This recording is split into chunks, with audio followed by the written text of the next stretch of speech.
পয়গম্বর মূসা কালিমুল্লাহর পথের ভিতরে হঠাৎ করে একজন দাঁড়ায় গেছে, ডাক দিয়ে বলে, ও জামানার পয়গম্বর, আপনি কোথায় যান? জামানার পয়গম্বর মূসা বলে, আমি তুর পাহাড়ে যাই। বলে, তুর পাহাড়ে যান, তবে ভালো কথা, তবে আমার পক্ষ থেকে আপনি আপনার আল্লাহকে, আপনি আপনার মালিককে একটা কথা বলবেন। বলে, কি কথা? বলে, আপনার আল্লাহকে যা বলবেন, আপনার আল্লাহ মানে অনেক সম্পদ দিয়েছে, অনেক টাকা পয়সা দিয়েছে, অনেক বাড়ি গাড়ি দিয়েছে। আপনি আপনার মালিকরে, আপনি আপনার আল্লাহরে যা বলবেন, তিনি যেন আমার সম্পদ কমায়া দেয়, আমার টাকা পয়সা কমায়া দেয়। চিল্লা বলেন সুবহানাল্লাহ। লাইন শাকারতুম লাযীদান্নাকুম ওয়া লাইন কাফারতুম ইন্না আযাবি লাশাদীদ।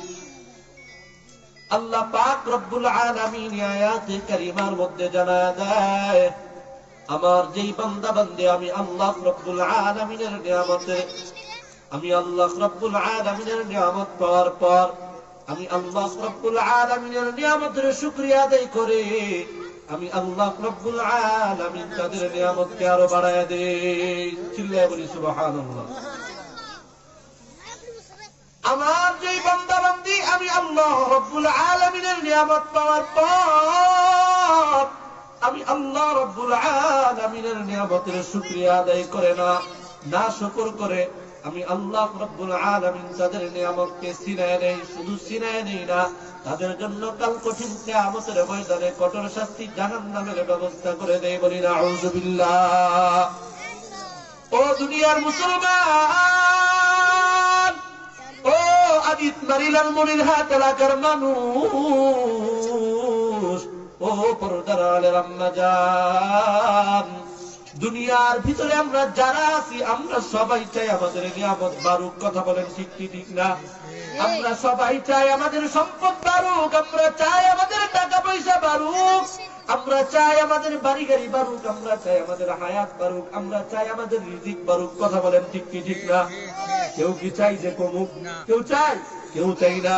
ও মুসলমান, আমার আপনার মালিক আল্লাহ রাব্বুল আলামিন জানা দেয়, ও দুনিয়ার মানুষ, তোমরা যারা আমি আল্লাহ রাব্বুল আলামিনের নিয়ামত পাইতে চাও, তোমরা যারা তোমাদের হায়াত বাড়াইতে চাও, তোমরা যারা তোমাদের সম্পদ বাড়াইতে চাও, তোমরা যারা তোমাদের রিজিক বাড়াইতে চাও, ও আমার বান্দারা, তোমরা বেশি বেশি আমি মালিকের শুকর আদায় করো। কেমনে শুকর আদায় করবা? ও মুসলমান, আমার আপনার মালিক সেটাও জানা দেয়।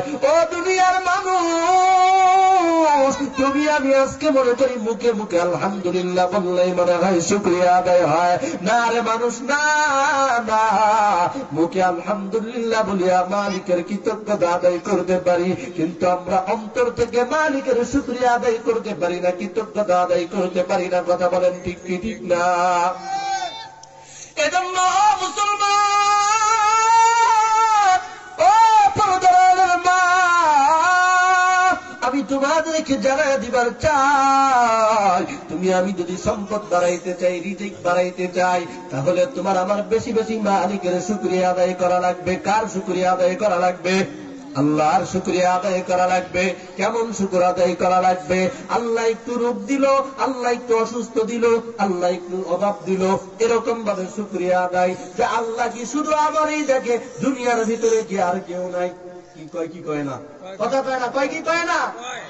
এ মুসলমান, না এরকম শুকরিয়া আদায় করা যাবে না, মালিকের শুকরিয়া আদায় করা লাগবে। কেমন শুকরিয়া? যেমন শুকরিয়া আদায় করেছিল পয়গম্বর মূসা আলাইহিস সালাতু ওয়াস সালামের জামানার উম্মত। পয়গম্বর মূসা আলাইহিস সালাতু ওয়াস সালাম, এ মুসলমান, আমার পরে আরো দুইজন আলোচক আছে, ঈশার নামাজের আগে আলোচনা করবেন, এজন্য আমি সংক্ষিপ্ত করে আমার ঘটনাটা আপনাদেরকে বলে দেয়া যায়। পয়গম্বর মূসা আলাইহিস সালাতু ওয়াস সালাম কিন্তু তুর পাহাড়ে যাইয়া আল্লাহর সাথে কথোপকথন করতেন, আল্লাহর সাথে প্রেম বিনিময় ভালোবাসা করতেন। কথা বলেন ঠিক কি ঠিক না?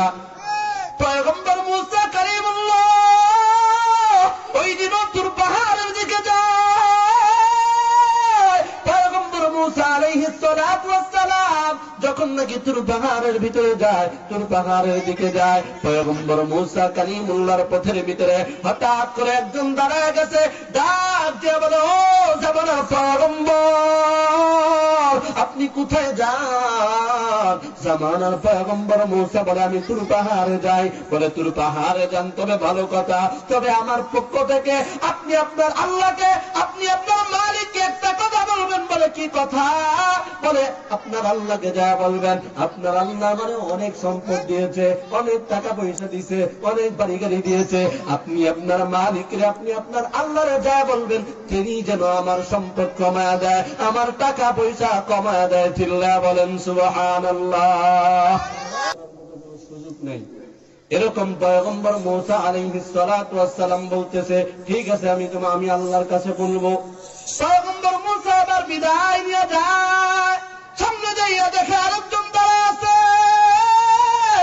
ডাক দিয়ে বলে, পয়গম্বর, আপনি কোথায় যান? বলে, আমি তুর পাহাড়ে যাই আল্লাহর সাথে কথা বলার জন্য। বলে, তুর পাহাড়ে যান, ভালো কথা, তবে এই যে টাকা দেখেন, আমার গায়ের ভিতরে ভালো কোনো পোশাক নাই, চিরা ফাটা পোশাক। ও পয়গম্বর, আপনি আপনার আল্লাহকে বলবেন, আপনার আল্লাহ কেন আমার নিয়ামত দেয় না, কেন সম্পদ দেয় না?